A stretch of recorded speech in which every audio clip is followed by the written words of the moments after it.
Also this afternoon, the Queensland Treasurer, Labor's Jackie Trad, has announced, well, something that sounded a bit like a coal tax. It's apparently a voluntary levy, though, that's going to be applied to coal miners in the state to help pay for local infrastructure.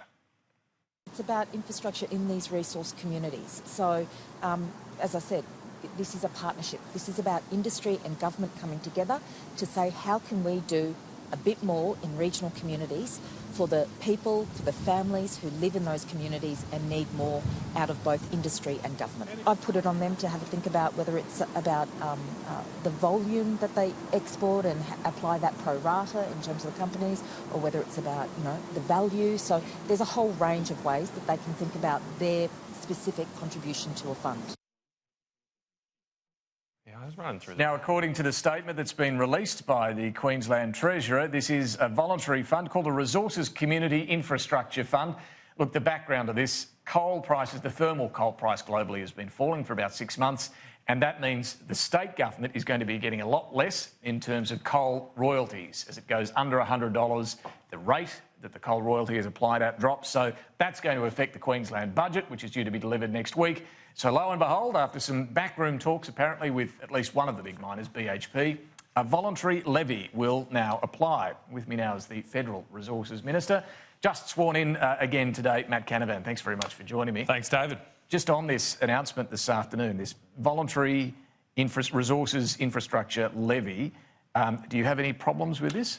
Well, my understanding from what the Queensland Government has said is that they have asked the resources sector, the coal mining sector, to pay a voluntary levy, or else next year they're going to tax them. So the threat was... Well, that's what's been reported, that there's a level of threat here, as you say, and I mean, maybe Jackie Trad's playing far too much Red Dead Redemption 2, because it seems to me that the Queensland Labor government is so bankrupt they're resorting to highway robbery, your money or your life. I mean, what government has ever approached an industry like this and said, give us some money or we're going to tax you? Then they have the hide to say in the same statement that they support the industry and they support the resources sector.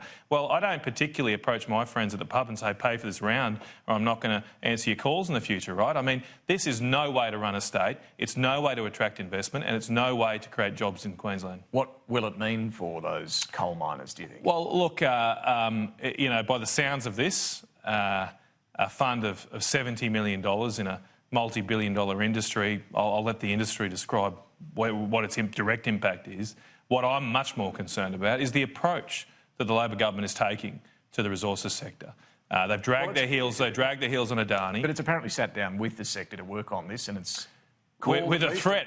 A voluntary levy. A voluntary levy, yeah. OK. I mean, well, they need to come out clear and say exactly what was the threat that was placed on the sector, to the Queensland people. There's been stories, and this has been running around the sector for a few weeks now. There was a story in the Courier Mail about a month ago that this was on the cards. Perhaps Jackie Trad's had to reduce her ambition to 70 million because of what the stuff-up they presided over Adani. But this is no way to run a state. You don't run a state by running around and threatening the major industries of your economy. Sure, we need to set appropriate tax levels, but you should not treat any industry like that, any government worth their salt. I can't think of a historical example of this where an elected democratic government in this country has made such threats to an industry about, we'll pay us money or we're going to tax you.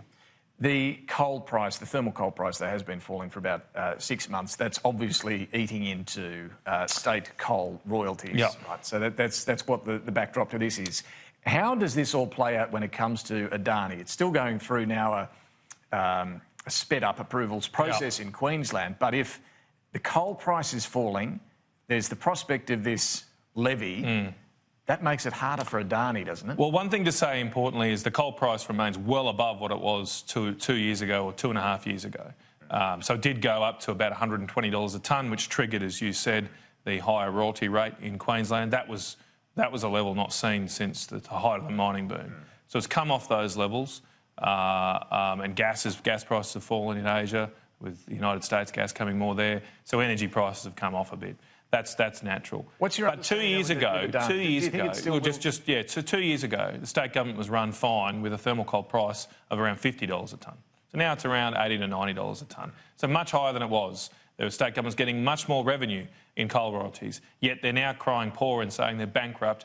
I think we know the problem here. It's not the coal price. It's the ill discipline and lack of ability of the Labor Party to manage people's money. OK, but which is happening in Queensland now. In Adani's case, if they get the approvals, does it still stack up, do you think? Well, look, that's a matter for them. The one important thing to point out around the Adani project, a bit different from most other coal developments in Australia at the moment, is that it owns its own power station. So it is seeking it's always been upfront about seeking to develop a vertically integrated strategy where they can take coal from the pit through to the power station and supply electricity. So they're less.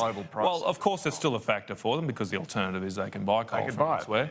But they do take, in my discussions with them, and understandably given their long position in power generation in India, they take a fairly long view on things like the thermal coal price. So I don't think it's going to be affected too much by month-to-month movements. Is it true the proposed China Stone mine next door to the proposed Adani mine has now been put on ice? Well, no, so they haven't applied for a mining licence, which they could have done a few months ago. Why is that? Well, you'd have to ask them. They have said publicly, I'm not going to speak on behalf of them, but publicly they've said they have not shelved the project. They're looking at alternatives to progress their options. I think a lot of people are waiting to see if the Carmichael mine goes ahead. Is this because of the falling global price for coal? That's not a factor that they've said. When you talk to people in thermal coal markets at the moment, there is a very strong demand for high-quality coal, which Australia specialises in. But there's also a growing view, it seems. I mean, BHP said last week that coal as an energy source is expected to be, quote, phased out possibly sooner than expected. Well, look, that's one view, but coal use continues to grow year on year, and all the projections show in our region, in the Asia-Pacific region, that coal will continue to grow over the next 20 years. And then the other point to make here is while we're the biggest coal exporter in the world, we actually only account for 5% of world coal production. So there's about 7 billion tonnes of coal produced a year. It's hard to always work it out because some of the figures from China aren't necessarily accurate, but 6 to 7 billion tonnes a year of coal, thermal coal mined. We do about 250 million tonnes. Right. But what we specialise in is a high-quality product. So even if the overall market was to fall, it's hard to consider a situation where Asian countries won't be demanding high-quality coal. Given this environment, though, you want Adani to go ahead? Of course, because of jobs and investment. Can you clear up, will the government provide any help? No, that's totally off the table. So I know, the Labor Party and Anthony Albanese this week has still been using this as some sort of crutch to hold up a falling down position from low interest loans. Nothing. Yeah, no, nothing. Okay. That's and they haven't asked for that. I mean, the state government stopped that. Let's talk about coal-fired power in Queensland. Did this election result deliver a mandate, do you think, for coal-fired power? Well, look, I think, of course, any election delivers a mandate for a government to progress the policies it took to an election. One of the policies we took to election is to try and invest in reliable sources of power, not only coal, but we have put on the table a couple of coal projects. Certainly the proposed coal-fired power station in Collinsville was significantly supported in North Queensland. So what was the message of the election? Well, the Collinsville, for example, which is normally a town won by the Labor Party 70% or so, they get about 70% of the vote in Collinsville. We had an 18% swing to us there. So what do you need to do in response to that? Do you need to go ahead with I think we should design our energy system not based on just votes. It should be designed on, of course, what the system needs and what we need to do to deliver lower power prices for people. We said before the election that we think one way to help reduce power prices is to invest in more reliable supply. So will you go ahead? Will you help with a coal-fired power station at Collinsville? Well, what we committed to do was fund a study to take it to a bankable stage. So there's been a feasibility study there, been funded. But are you more determined to do it after this election result? I'm pretty determined before, David. North Queensland, we don't have a coal-fired power station, right? So Victoria has plenty, New South Wales have lots, southern Queensland have lots. There is no coal-fired power station north of Rockhampton. And so businesses in North Queensland, and this has been the case for years, it's not a new thing, businesses in North Queensland pay about double for the price of power than what businesses in southern Queensland pay. So it is a restraint and anchor on business development in North Queensland. As the Minister for Northern Australia, I've long identified this as a need, as one way to unlock opportunity in North Queensland.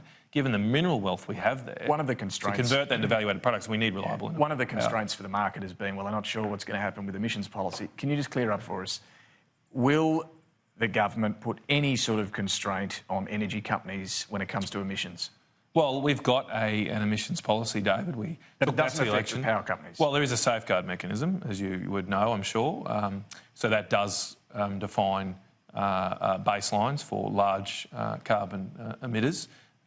Admittedly, we don't tighten that, but to the extent that Labor wanted to, but we do have that but does that in there. constrain them from? Well, it does. It does on historical emissions. So what we want to see is companies becoming more efficient over but if time. it was a new coal-fired if someone, I mean, I'm not going to comment in detail because you're asking me questions that go to the Energy Minister's portfolio. But obviously, we want to see investments in energy which help lower emissions over time, not increase them.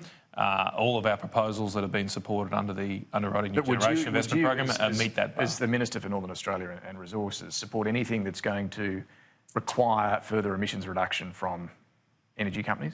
Well, we don't actually have many emissions in Northern Australia because we don't have many power stations there at the moment. That's one of the issues. We've also got, I mean, a lot of people comment on the fact that carbon emissions have gone up in Australia in the last couple of years, and they have. That's almost principally due to the construction or bringing online of LNG export terminals. Now, yes, from a carbon accounting perspective, that increases Australia's carbon emissions because we are the country where the gas is liquefied. However, the gas is then used in other countries, and they use the gas to replace often coal, but sometimes dirtier forms of power, and it helps the world's carbon emissions. So we've got to take a balanced viewpoint here because I certainly think the export of Australian gas is helping the world lower its carbon emissions, so even though it does have an issue with the way it all accounts for it country to country. Let me ask, well, just on your portfolio as well, gas reserves. You've long wanted the states to do more. Yep. What's your message to them after this election, those states that in particular have locked up their gas reserves? Well, look, I mean, I think, one of the lessons out of the election, so to speak, is that there is a whole lot of, as the Prime Minister said, quiet Australians that want to see development in this country, that want to see their jobs protected. And I hope we perhaps, all of us, not just politicians, but the media, business leaders, perhaps just turn the dial down on some of those louder Australians on Facebook and social media, which have a different view. And that's a legitimate opinion. I'm not arguing that those people don't deserve an opinion. They just don't deserve disproportionate consideration relative to other Australians that might not be as inclined to, with all respect, David, watch your show or tweet about politics every day of the week. In fact, that's probably the vast majority of Australians aren't in that boat. They're not like me, they're getting on with their lives. And they do want to have opportunity, and I want to keep a manufacturing industry in this country. So we do need to progress projects like the Narrabri project in New South Wales. I've already mentioned that to the New South Wales government. Next year, the moratorium on conventional gas development in Victoria ends. And, I very much pray that they don't seek to extend that because it was a ridiculous policy. Conventional gas has been safely developed in this country for more than 100 years, including offshore of Victoria. Hopefully that can end and we can get back to common sense in Victoria too on gas development. Final one before I let you go. You were there in the Cabinet meeting this afternoon at the swearing in today as well. The significance of Ken Wyatt, the first Indigenous Cabinet Minister. Look, it raises questions about what he'll be able to achieve and this ongoing debate around constitutional recognition. Where do you stand on whether we should have Indigenous recognition in the Constitution? Well, I think we still need to develop the model there. That's what the government's committed to doing. Any change to the Constitution has to have a specific form of words to do so. And I know that's something that all stakeholder groups in this area have struggled to come to a consensus position on. I know Ken Wyatt himself has been heavily involved in that process. He was a member of the parliamentary committee that tackled this issue and wrote very sensibly about it. I've also got great respect for Noel Pearson, and I've spoken to him many times about the Uluru Statement. Do you like the Uluru Statement? Well, I think it's a model that does not have consensus at the moment, but I welcome the viewpoint. And as the Minister for Northern Australia, where about a fifth to a quarter of people in Northern Australia are Indigenous, and I very much support Noel's agenda to progress the development of Indigenous Australians and give them the same dignity as all Australians. So there is more work to be done there, but I'll leave more detail to Ken now in the new role.